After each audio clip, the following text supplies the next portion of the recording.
Hello, this is UCL Uncovering Politics. This week we ask, what are the effects when authoritarian governments ban protests?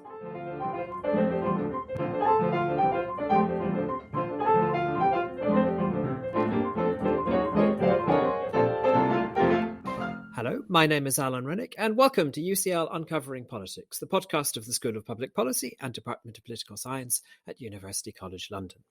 Governments in many countries have powers to authorise or not authorise planned demonstrations. So what are the effects of such decisions? Well, we might think the effects are going to be mainly on whether the demonstrations happen or not. But new research suggests that actually the impacts can be much subtler than that. They influence whether the demonstrators gain public support, which clearly can have lots of knock-on consequences further down the line. The research, which will shortly be published in an article in the journal World Politics, has been carried out in Russia, a country where public attitudes towards those in power are clearly of great interest at the moment.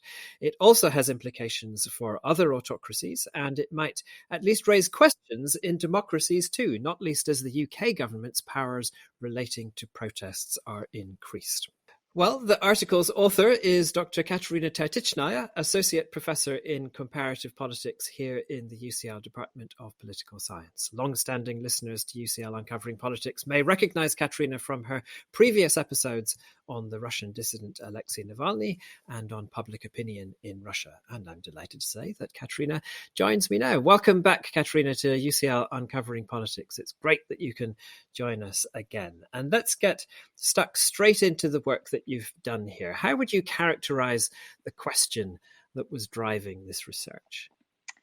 Right. So first of all, thank you for having me. Always a pleasure to join the podcast. So this research is motivated by the broad observation that in recent years, authoritarian governments have been increasingly using the law in order to compromise their opponents' ability to dissent.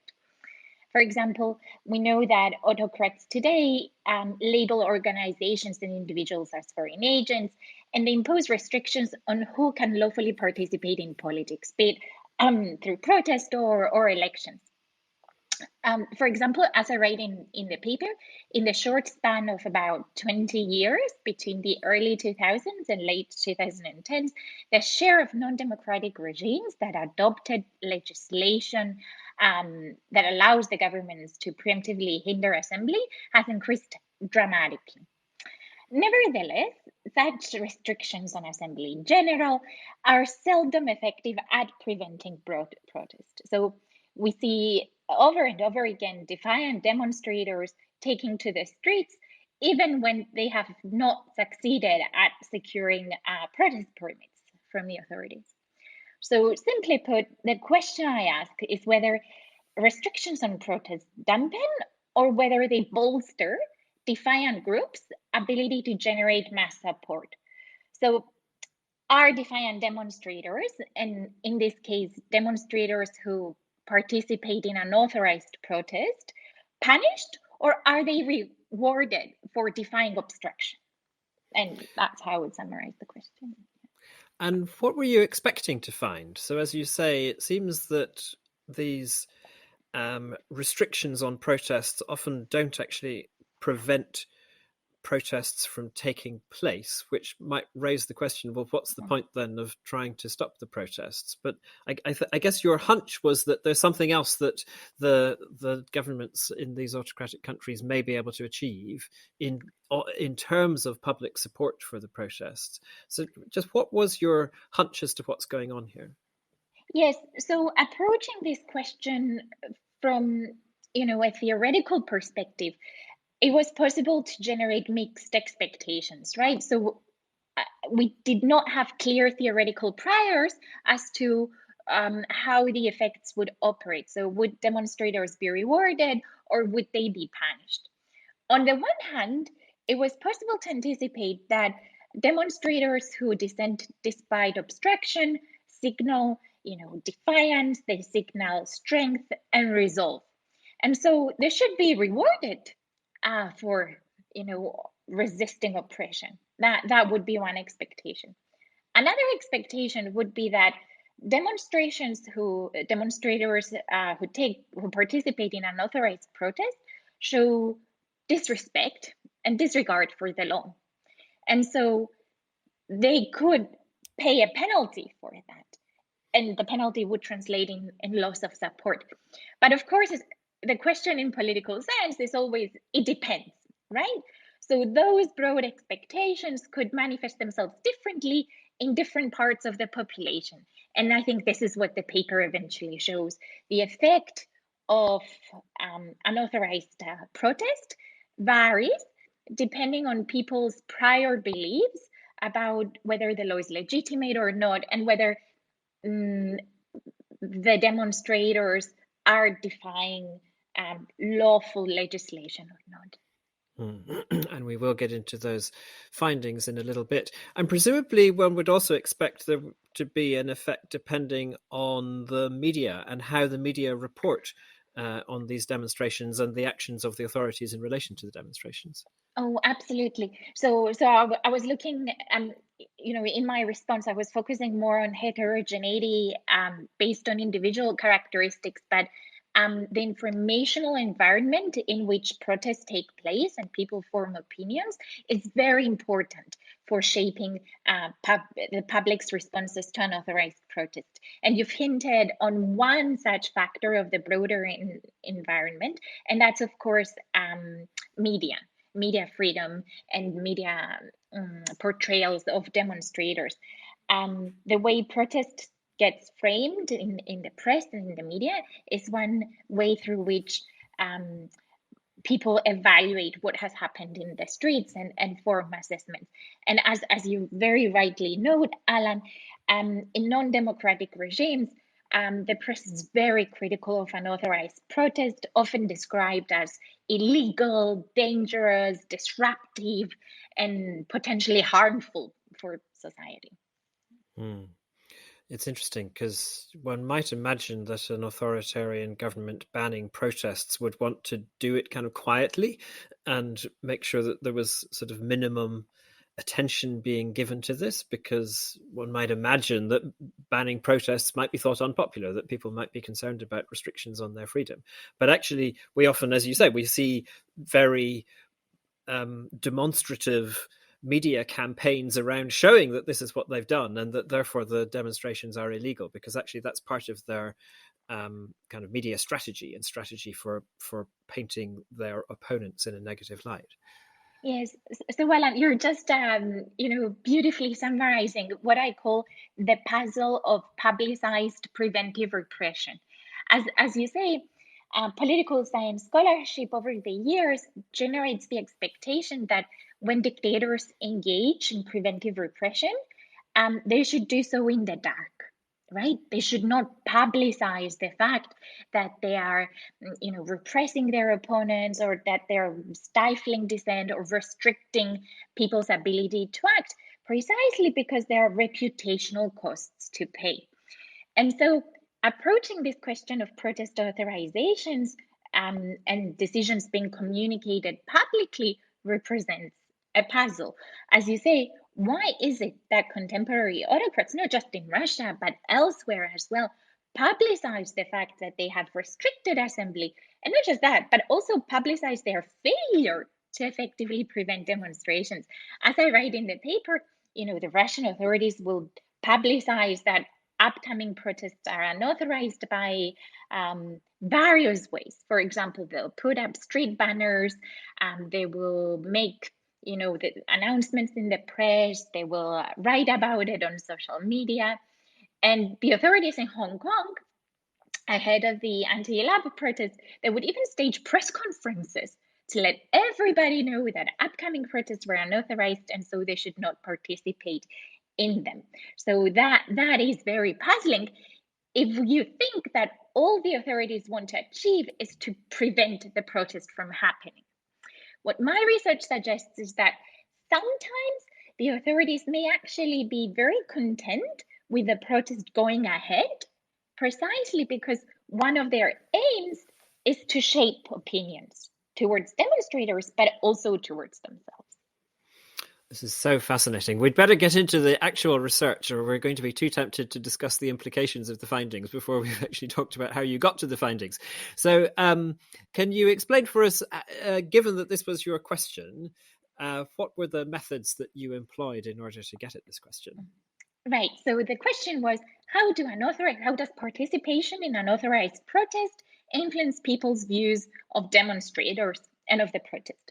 So I needed two sets of data on an authorized protest and data on public opinion.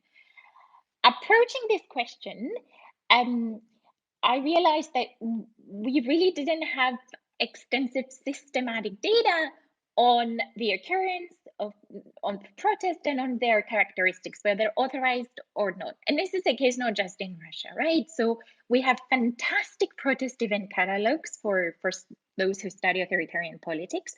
And those catalogs document where protests take place, how large the events are, whether the police responded to them with arrests or not. But they don't actually document whether the protests had security authorities' approval to go ahead or not. And I felt that this was, a limitation we needed to overcome. So the first step to this exercise was to go back in time and collect information or augment existing catalogs with information about protest status, whether legal or illegal. Lawful or unlawful, authorized or not. And I have to say that in doing so, it is important to recognize, like in collecting the data, I need to recognize the work that human rights organizations and non-governmental organizations have done in Russia, trying to collect information on power abuses. Over the Info is one such organization that over the years has tried to collect information on power, like the authorities abusing their power and banning demonstrations. So they're very important. Okay, so data and authorized protests collected. The next task was to understand how public opinion engages with the protest. And so again, here I was fortunate enough that Russia was for many years a place where scholars could run surveys freely. And so the collection of public opinion data was completed. So we're still at the observational part of the study. The task was to combine protest event data and public opinion data to try and understand whether the status of protests taking place where people live influences how they think about the demonstrations, right? And that's the first part of the analysis, which in itself took many years to complete, I have to say. But of course, observational data come with challenges, right? What I tried to do in this paper is we should perhaps just explain for listeners what we mean by observational data here. Do you just want to right, describe that? yes, of course. So non-experimental data as they come in the world. So data on real protests, data on public opinion collected and in a real world setting. So observational often used in contrast with experimental, and we'll come to the experimental part of the study in a minute. Yep. So, having spent all these years, I was able to study how the status of protest influences attitudes towards demonstrators, combining information on protest and public opinion. It was a very neat design, if I'm allowed to say so myself. I was able to focus on a single day of protest on the same topic taking place across Russia. So that allows me to keep many things constant, right? Like timing, proximity to elections, demands, etc. But of course, a question arises, and that has to do with the endogeneity of protest approval patterns and public opinion. So my research showed that support for demonstrators is lower in places where demonstrators engage in unauthorized as opposed to authorized protest. But of course, the location of protest and their status may not be random.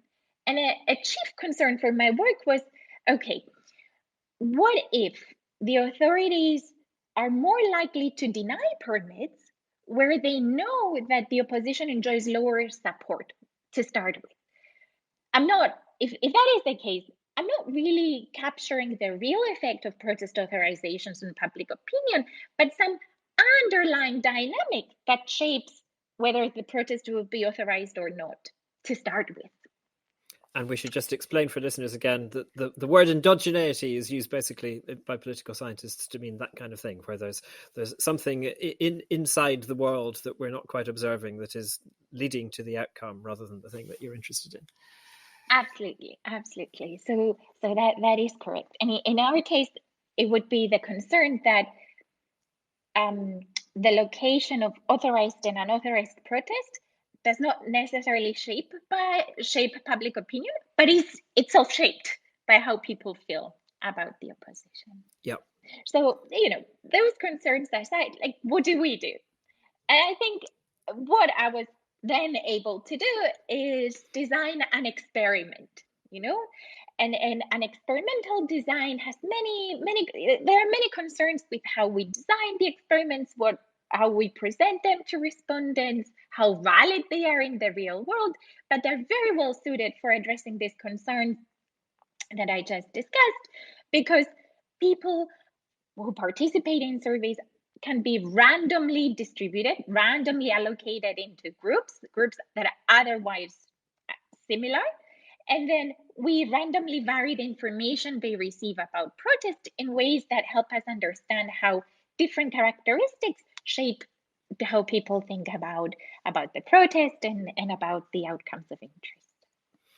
Fantastic. Yeah, so this really is kind of gold standard political science research, where you're getting the advantages of both observational studies and experimental studies, and you're combining both of these elements in the same paper. So, as you've said, observational study, the problem can often be that we can't be sure that the effect is being produced by the causal process that we imagine it is being produced by. And the experimental study is a great way of addressing that by just cutting out the possibility that there are any other background factors by using randomization in order to remove those. But at the same time, we sometimes have concerns with experimental studies that you're creating a kind of artificial context in the question that you write, the question that you put to people, rather than having a real world context for the study. So there can be questions about whether the effect that you find very clearly in the study would exist in the real world. But the fact that you've got the observational study as well just means that we just have added confidence that there is something very meaningful going on here. Absolutely. Beautifully said. So, wonderful political science research here. What do you find? Yes. So the findings are as follows. The first thing I find is that, and we hinted to this already, is that support for people who participate in unauthorized protest is lower than support for those who participate in protests that have secured the authorities' approval to go ahead. The experiment actually suggests that the penalty demonstrators pay for participating in unauthorized protest is almost as large in magnitude as the penalty they pay when they engage in violence. And this is very important. However, and I think this is one of the most important findings of this work, the effects of protest authorizations on public opinion, the effects of unauthorized protest on public opinion, are not homogeneous across the population. They vary. And they differ depending on what people already think about the law, right? Because, as I said at the beginning, this is legal repression. The authorities use the law to hinder dissent. So what I find in Russia is that people who think that the law is legitimate, that the law should be obeyed by protest organizers, protest participants, and everyone really, are the ones who withdraw support from demonstrators when they find out that they have engaged in unlawful acts of dissent. People who challenge the law, people who, think that the law is an instrument of repression, do not withdraw support from demonstrators when they know that demonstrators have engaged in unauthorized as opposed to authorized protest.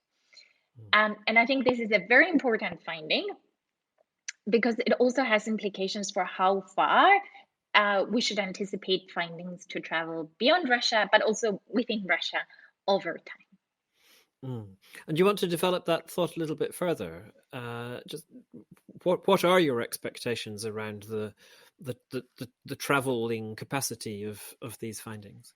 Right. So let's go back to the finding about people's beliefs about the law. So we know that in general, going back to David Easton's work, legitimacy beliefs, such as normative support for the law, are changing very slowly, right? As opposed to specific evaluations of how a government may be performing in office, beliefs that the law should be obeyed or that normative support for the law is a good thing, are slower to change.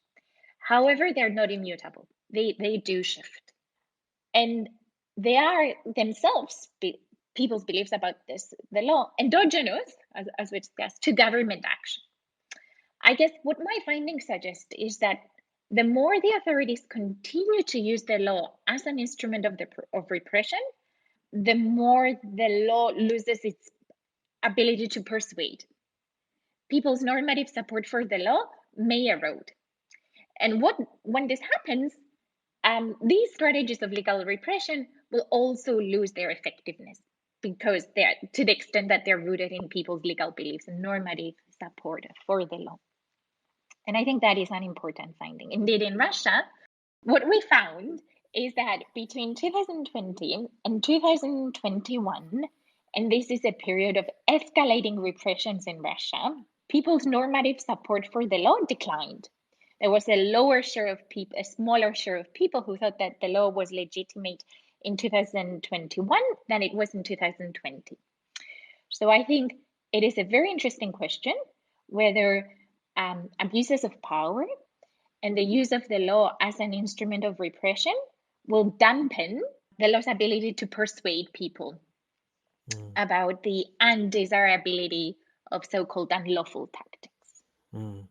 So your expectation would be that if you were to repeat this kind of study today in Russia, then the findings might be rather different. Russia today is a very different country to Russia in even 2021 or 2020.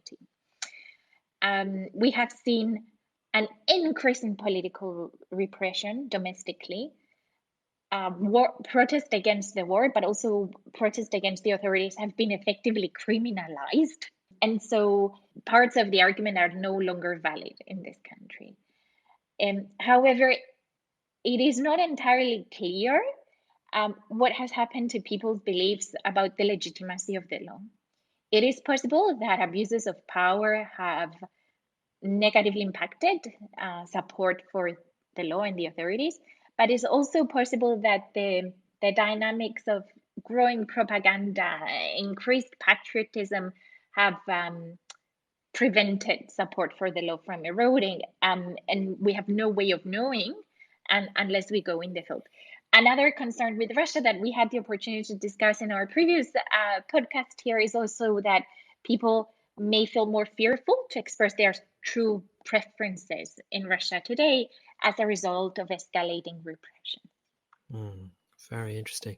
And I was interested by what you said there about drawing on David Easton's work going back decades in political science about the kind of dynamics of perceptions of legitimacy and how perceptions of the legitimacy of the state and the law do update, but update quite slowly, which might suggest that if you have a context where abuses of power are increasing, then essentially there's a lag in how public opinion responds to that.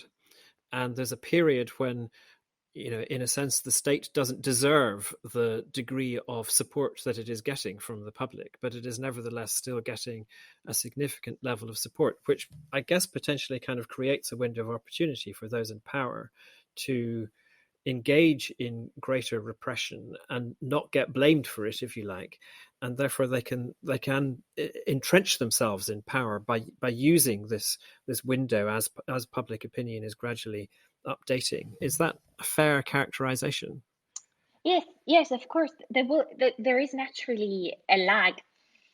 But I think that's why protest is so important Mm. in authoritarian regimes, and that's why they're so worthy of study, right?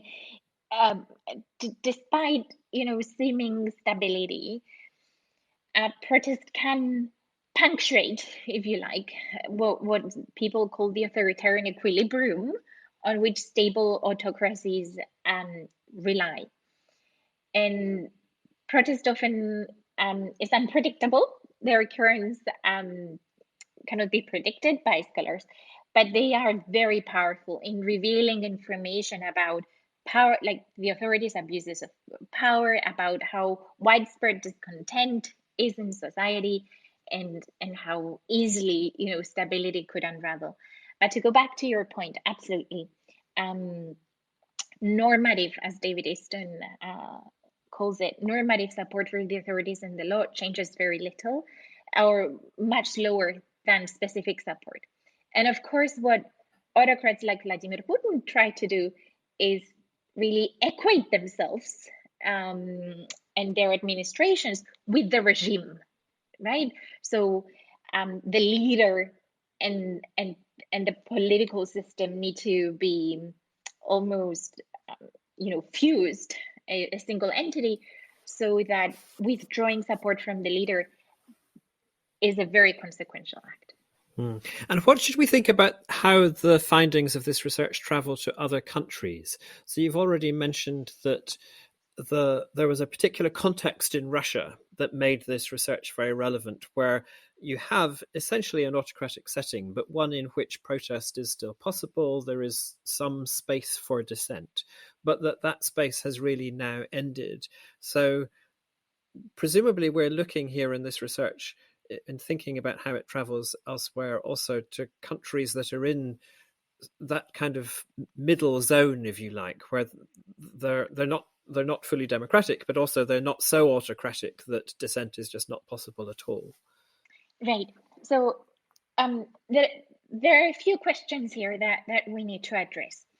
I think what underpins the argument is this assumption that for protest authorizations to convey a helpful signal about the quality of the groups that dissent despite obstruction, they need to be perceived as, to the extent possible, random. What I mean by that is that when the authorities, as you say, Helen, always deny protest authorizations and defiant groups always dissent, then failure to authorize a protest does not really convey any information about the groups. It does not allow differentiation amongst them. The authorities are repressive, that's it. And the groups who participate in dissent have no other choice but to protest despite repression. Um, Contrast that to a context where the authorities always grant permits and groups always protest. Again, no information about the quality of the groups or whether they respect the law or not.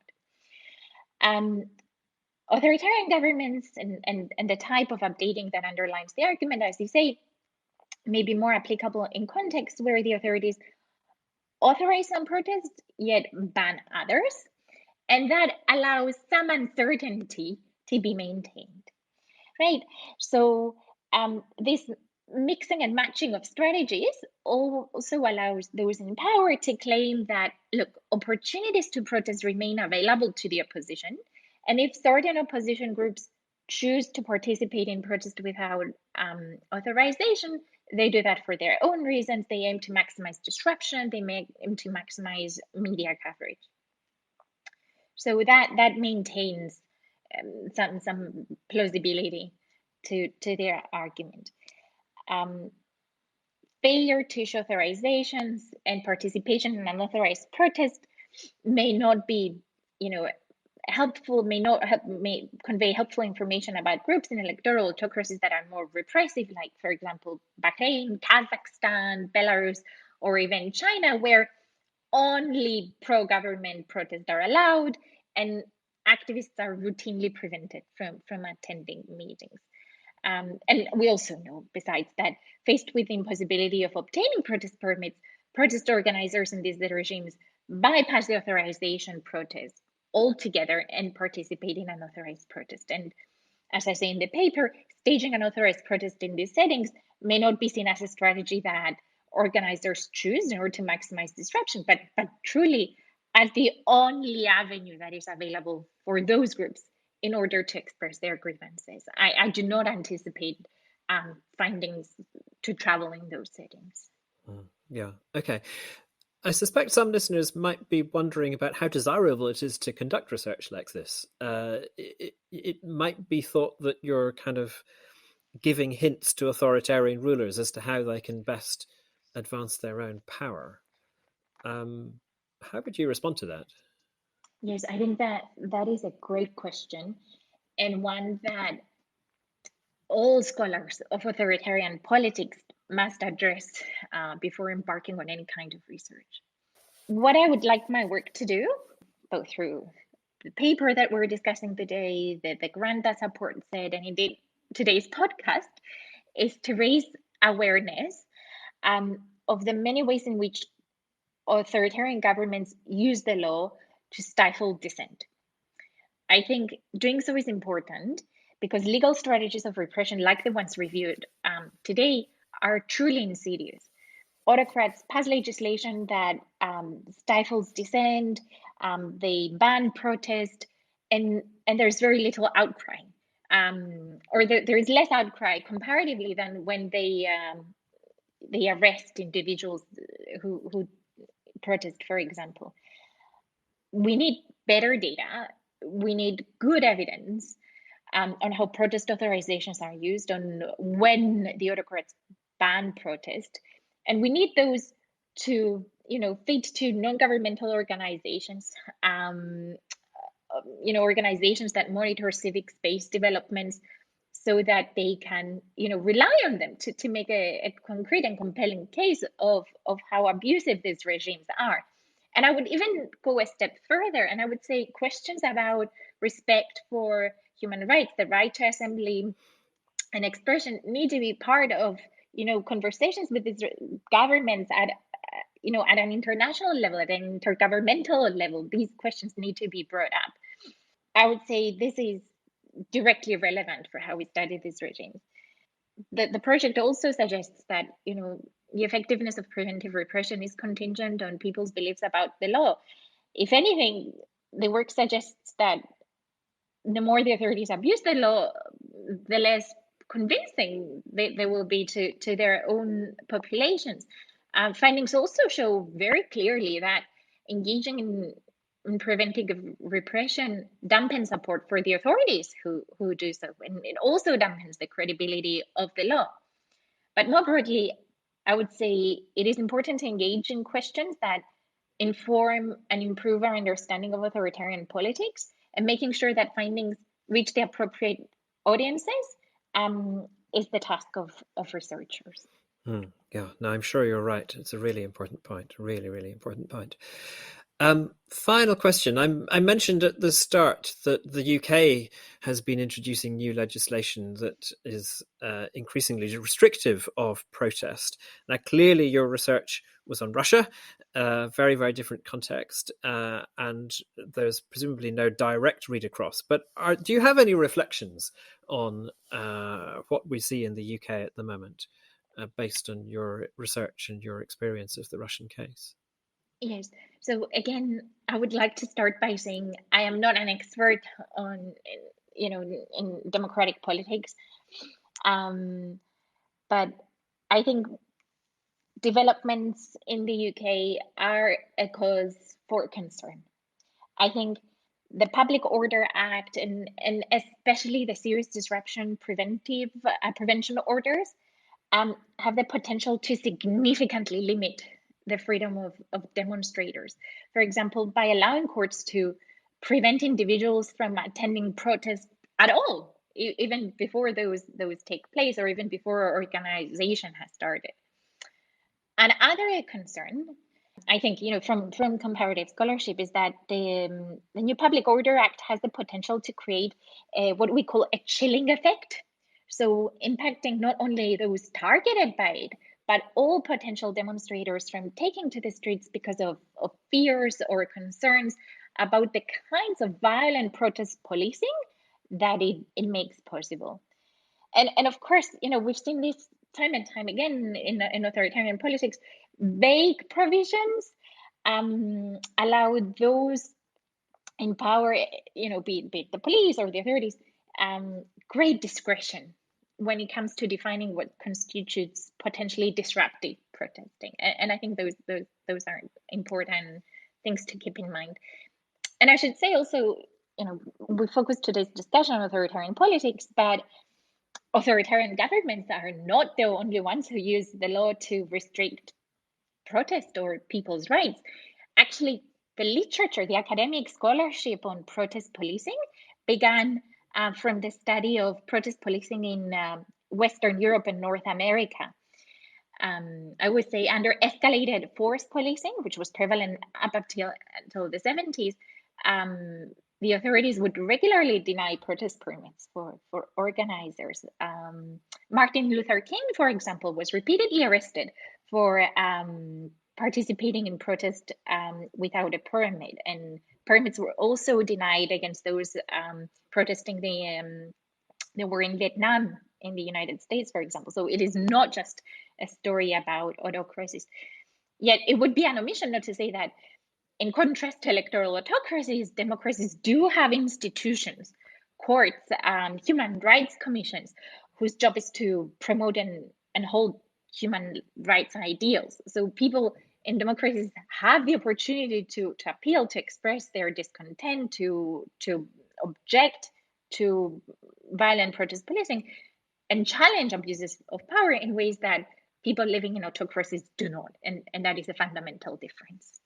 Katerina, thank you so much. We've gone a bit over our time here, but I think it's been well worth it. This has been a fascinating discussion of a really brilliant piece of research, I think. I mean, in political science terms, it's really at the cutting edge and a wonderful example for any of the students listening to the podcast of how to do top-notch political science research, but also the engagement with questions of real-world political significance is so great here as well. So thank you, Katerina, very, very much.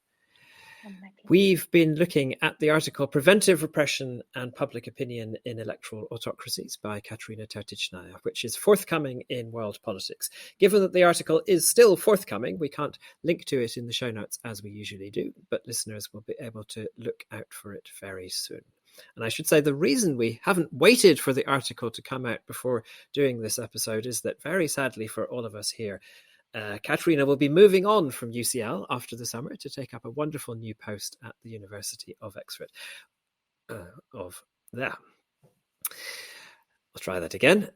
Get the word Oxford right. And I should say that the reason we haven't waited for the article to come out before doing this episode is that very sadly for all of us here, Katerina will be moving on from UCL after the summer to take up a wonderful new post at the University of Oxford. So let me just say, Katerina, that you have been a most fantastic colleague over the last few years. We'll all miss your immense insight, your conscientiousness, and your great kindness. We wish you all the best at Oxford. But we also hope that you'll come back and visit us from time to time as well. So thank you and best wishes for the future. Next week, we have a special episode with Professor Albert Wheel. After a hugely illustrious and varied academic career, Alistair, wow, that's an innovation.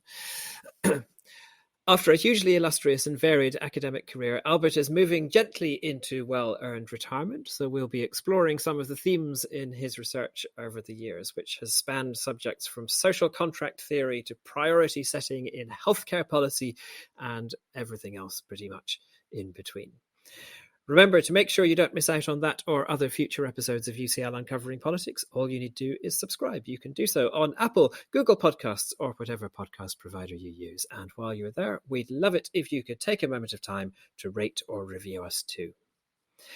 I'm Alan Rennick. This episode was researched by Alice Hart and produced by Eleanor King-Well-Banham. Our theme music is written and performed by John Mann. This has been UCL Uncovering Politics. Thank you for listening.